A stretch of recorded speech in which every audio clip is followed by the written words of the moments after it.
Welcome home, brave heroes. I'm Ash, this is HeroQuest, and today we're going to talk about a topic that may leave you a little bored.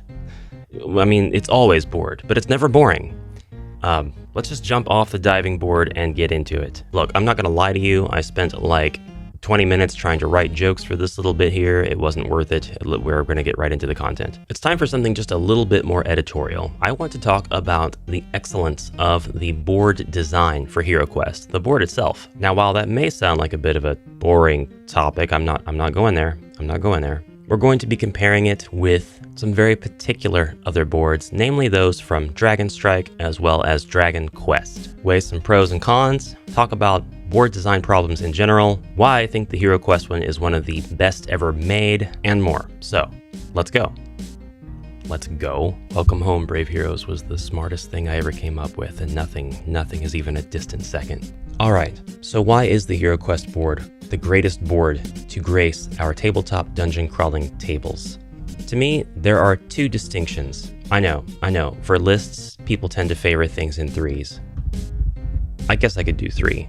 There are three distinctions, and the first one is the visual distinction. Every single room on the HeroQuest board is visually distinct in style, in color, in tone. It is very easy to look at this board and understand the different rooms and the layout. Now, this might seem like kind of an obvious one or low-hanging fruit, but the fact is that not every dungeon crawler designs their boards this way. Not every dungeon crawler actually cares about making their tiles distinct or their rooms colorful. Now, I am looking at the older HeroQuest board here, and this one is actually a little bit sun-bleached. I have a second board that you'll see in a moment when I start comparing them and putting boards together and the like, and it's a little more saturated with color. But despite this one being a bit bleached and 30 years old, you can still make out every tiny detail in every single tile. This board can serve for at least another 30 years. And of course, Avalon Hill didn't change anything about the board. They may have made the colors more vibrant. They may have increased the size of the tile from the 15/16 of an inch that these tiles pretty much rest on to a full standard inch. But everything else about the design remains the exact same and intact. You can't really screw with perfection. Okay, so the second thing is a mechanical distinction. Every single tile on the HeroQuest board is usable in every context. Every single tile is able to have a monster, piece of furniture, door, or hero placed on it. Did I forget traps? I forgot traps. Every single square on the board has a trap to put. You put a trap on every square. Zargon. This does bring up one of the cons, but the fact is, with games like this, there's not very much you can do about this con. So pretty much every game that has the same features is going to suffer from this con, and that is over-encroachment of your tile. Let's take the door, for example. The base is pretty small. It's only going to take up like half of a tile, but the inferred borders of the rooms on the HeroQuest board only encroach into their neighboring tiles a little bit. The walls themselves don't take up any tiles. This is pretty genius, but that does mean that when you place your door, there's going to be a little bit more encroachment. And the miniatures, which were designed to fit perfectly on these little 15/16 tiles, are going to be pushed a little bit further away. Now, this is really almost never a problem. Your heroes are always going to know exactly where they are supposed to be, what tile they're on, and your Zargon is always going to know where their monsters are supposed to be as well. And of course, any miniature who is a bit bigger or has their pose more dynamic, encroaching on the outside of their base, that's going to end up pushing potentially other miniatures out even more. This is pretty well dealt with. The only miniature that really offends greatly in the original game is the gargoyle. The gargoyle is very large, very dynamic, and just man spreads everywhere compared to the other miniatures. And in the 2021 Avalon Hill version of HeroQuest, the abominations are the culprits. We know they have their huge hulking arms just spread in every direction. It can be very rough to have a room full of abominations in the contemporary HeroQuest. But as I said, no game that uses miniatures is safe from this. The only way that you can truly make sure that your game doesn't ever suffer from overcrowding is to have your miniatures stay within the confines of their base on their vertical axis. So you'd have to keep them in a cube or I guess a rhomboid, or a pyramid. Having said that, I like the HeroQuest minis as they are. I would not trade this bit of axe coming out of the dwarf's tile for anything. It's great. I don't think there is anything wrong with this Fimir, other than the obvious problems that Fimir had, which is why they're not in the new game. Let's move on. There aren't a lot of games that really are safe from the door encroachment issue. This is a door from Dragon Strike, and while initially it looks like it's going to have a smaller footprint, it actually takes up the same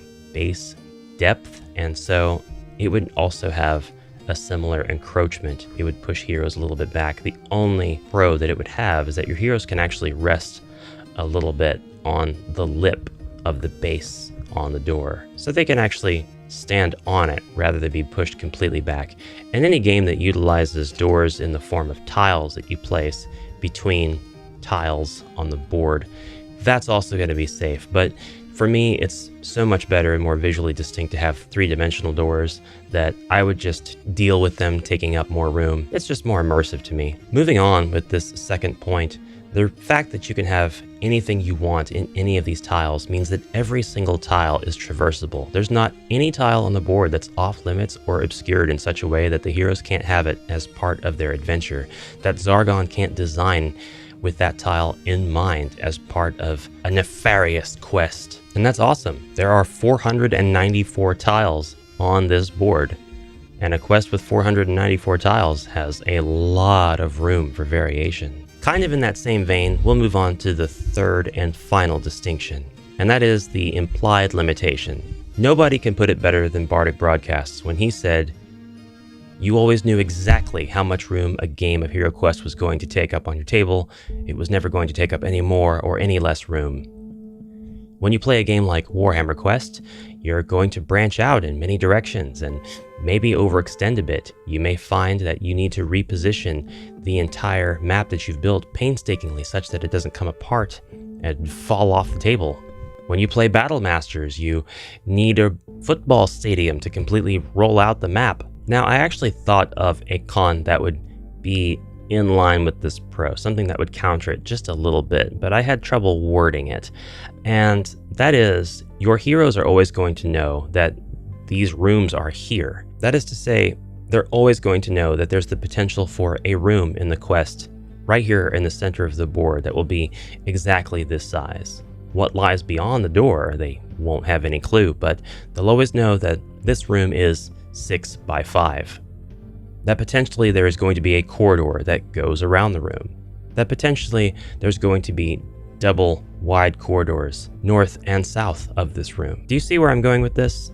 They're always going to know the exact placement of the rooms that are available in the scenario. That could be a con for some, but when you're rendering each room as it becomes discoverable, as well as how it links to the other rooms, as well as utilizing clever placement of your brick wall or falling rock tiles, you have a ton of potential for making your quests unique and distinct every single game. And if I wasn't clear, those cons are not unique to HeroQuest. Obviously, any board is going to have that exact same set of qualities that could be construed as negative. In this case, I'm not saying they are negative, just that the players will know there's going to be a room there. Oh, I wonder what the Dungeon Master or Evil Wizard player put in the big room in the center this time. That sort of mindset doesn't necessarily have to be a bad thing. It does give a little bit of potential for meta, I guess I could say. But we'll soon see that the other boards I'm looking at in this video have that problem far worse. There is a lot that you can do with the HeroQuest board. There is even more that you can do with 2 HeroQuest boards. I feel like this should turn into a what to do if you have 2 HeroQuest boards video. Perhaps I'm missing out on providing top tier quality content. Actually, I will make that a separate video. Good job, Ash, you're a genius. But I will touch on what kind of limitations you can break through if you do have 2 HeroQuest boards. And that is, we can treat the dividing lines along the borders of one board as distinct door spaces. Now the door is not going to encroach on anything. And in fact, these are already used as door spaces when you're playing a lot of the expansions. The wooden doors and metal doors are usually placed along the edge of the board, and the heroes are usually either behind it, or in some versions of the game, they are in front of the door, taking up the corridor tiles. 2 HeroQuest boards can put to rest a lot of the predictability on where rooms are. Sure, your heroes are going to know that if you use this tactic, oh hey, there's a room here, and it's potentially going to be a 4x5. In fact, if the room is revealed, it will be a 4x5.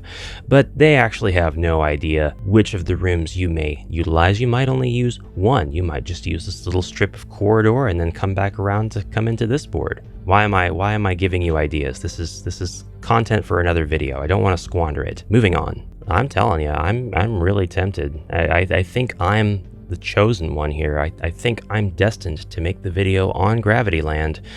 You better get on it, Bardic. You better get on it before I steal your thunder. It's time to compare this with some other boards. This is the board for Dragon Strike. Well, I say the board. There are 4 distinct boards.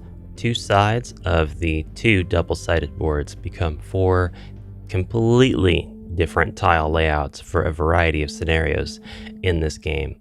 I know that there are a lot of people who dismiss Dragon Strike as the sort of knockoff of HeroQuest, the sort of, so kids like dungeon crawlers with 4 hero miniatures, huh? Well, let's cash in on that.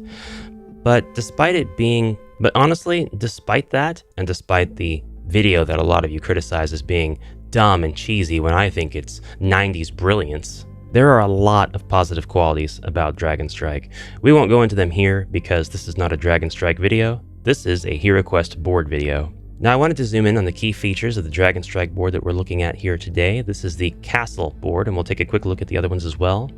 But I wanted to highlight, we have more distinct room layouts, corridors. Otherwise, definitely suffering from the same problem that the players will know exactly how big a room might be and the placement where it's at, possible ways to get to it if they thought they needed to get to it. If the design on the board for the room implies that it's a specific kind of room, then the players may think that the designer of the quest has placed something important there related to its motif.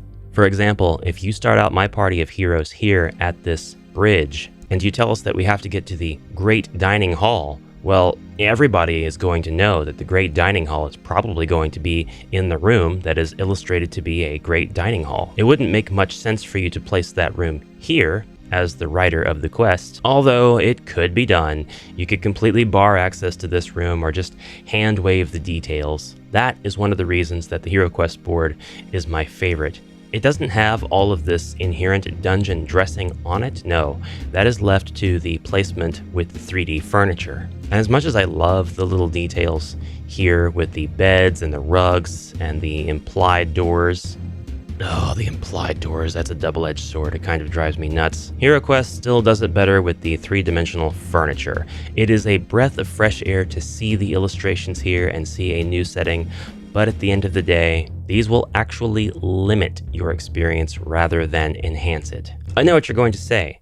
Just hand wave it all. Dismiss them. Pretend they're not there. I know. I understand, and I considered that point. However, if you are used to theater of the mind gameplay, then these little details won't mean anything to you anyway, and the HeroQuest board wins again. Alright, so I wanted to talk about one of the problems that these types of boards have that the HeroQuest board actually does not have, and that is the implication of door placement, as well as tiles that have things on them that make them impassable. Now, all of these tiles may very well be traversable. That's the word I'm looking for. It doesn't matter if they have a table graphic on the tile. You could very well still place your hero on that tile, move around. Some of your HeroQuest players might ask what happens if you jump onto the table, or do I have line of sight past this rug? Things like that. And that's a legitimate question. They might be playing the Warlock. And you can have whatever answer that you want to have to those questions. But the fact that they have to ask them at all, that means the board may be problematic to new players. But the implied placement of doors is what really drives me nuts. You'd really have to hand wave to your players that this door is not here, and I don't want to do that. I want to utilize the board for what it is. That's why I'm using the board to begin with. This door will always be here. It will always link these 2 tiles or these 2 tiles. There will always be a door here. There will always be a door here. Now, I will say the walls being a little bit bigger than 1 tile all around the board in some places, That does at least help with the door placement. The doors won't encroach on the miniatures, and this is kind of important because the miniatures in this game are almost the exact same size as the HeroQuest miniatures. Now calm down. I didn't say they were the exact same style. I said they were pretty much the exact same size. They have almost the exact same size bases.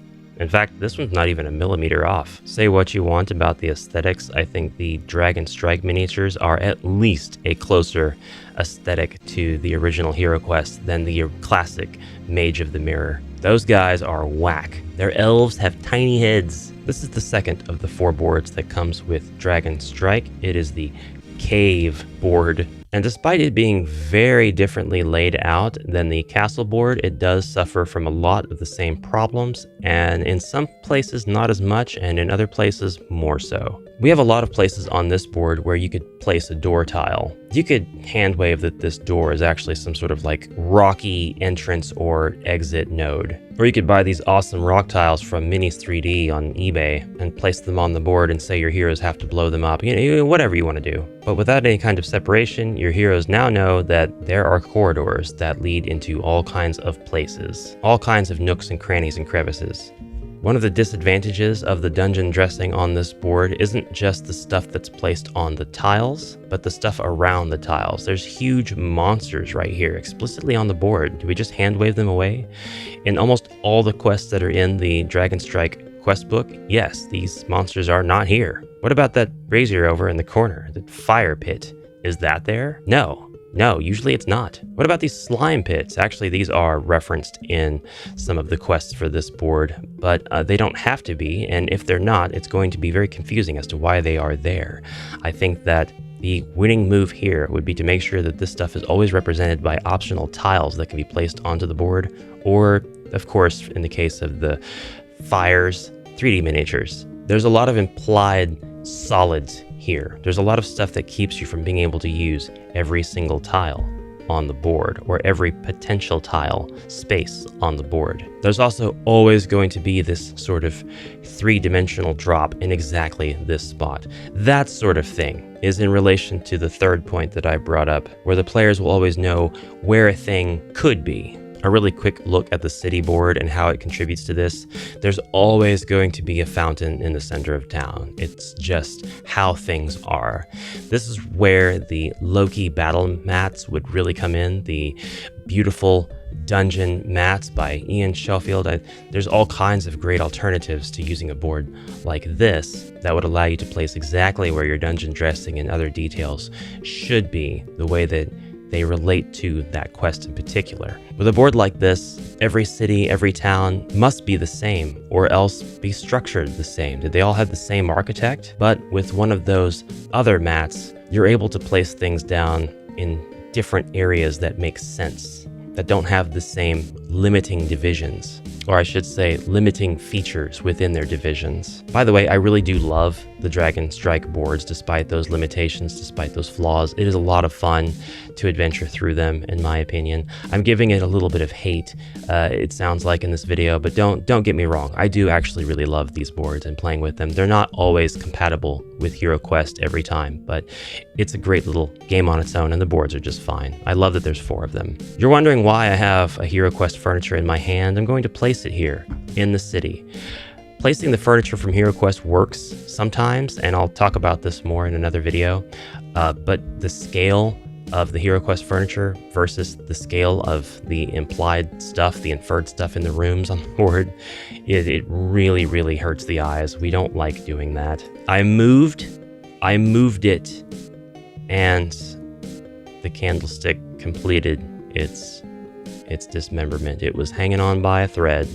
It was hanging on by its wick, and it finally came off. Ladies and gentlemen, I'm so sorry. That's another one in the world that's lost its candlestick. I still have one more intact one somewhere. All right, without further ado, it's time to look at the board that does come in at least a distant second when it comes to dungeon potential, scaling, and limitations, as well as configurability. Dragon Quest. This board is brilliant. It has the very colorful, visually distinct rooms. They do suffer a little bit from same face syndrome. I mean, there's not as broad of a color palette being used here as there is with the HeroQuest board, but every single room is distinct from the others, and there's a lot of variation in size. There's corridors that go around the board. There's the four corners that lead into the towers. And then there are the tileless walls that go between the tiles, don't encroach into them very much, allowing you to place doors wherever you want. You have maximum configurability. Now, this board to me is not as configurable, not as customizable as the HeroQuest board, and so that's why I say distant second, but second to HeroQuest is still really good. This is 1992 TSR's Dragon Quest. It's something you'll have to get on eBay. And this is definitely my favorite feature. A lot of the other Dungeons & Dragons games have like a sort of paper map, but this one's an actual board. The way that it folds out is pretty diabolical. It's actually in 8 sections, and it's linked in one place, 4 sections to 4 sections. So you've got a potential split right down the middle that could get really bad if you mishandle it at all or forget how it's supposed to fold up or fold out. It's pretty much like an IKEA set of instructions. The tiles are also at 30 seconds smaller as well than the HeroQuest Classic tiles, if you can believe that, but they still work perfectly for what they need to do, and that is provide us with an alternate board for our HeroQuest games. Now, just to clarify one more time, this board of course suffers from the same problems. The players will always know the size of any given room on the board unless you, the evil wizard player, decide to block it off somehow with pieces of furniture or rock wall. And of course, if your miniatures are too big, they'll encroach into the other spaces, and the doors do encroach just a little bit into the other spaces, but not to the point where you'll not be able to tell where your miniatures are placed or are intended to be placed per turn. The furniture fits perfectly in these little rooms. There can be a very progress through the dungeon feeling using this board, and it's easy on the eyes. Sure, the tiles don't have distinct patterns and textures on them like the HeroQuest board does, but sometimes change can be good. And while not every single space on the board is used to put a tile down, it is still set up in such a way that every tile that is visible on the board is completely usable. There are no ultra wall encroachments or huge obvious dungeon dressings that don't contribute anything to the actual quest. You can use every tile on the board. You can place a miniature on every tile, a trap on every tile, whatever you need to do for your quest. So that's it, guys, just me rambling on about the HeroQuest board this video. Before we go, one more shot of the dreaded Gravity Land, proving the congruence between HeroQuest and Dragon Quest in the 90s. That's it from me. Please let me know if there are any other boards that you like to use with your HeroQuest game, anything that I didn't cover, anything that you'd like for me to show on the channel, and ways that you use these boards. How do you get around the dungeon dressings that are implied on the design of the board? Do you use the door placement when there are visuals of the door on the board? What do you think? Anyway, that's it from me. Thank you very much for watching, and I will see you in the next one. Until then, onward, brave heroes.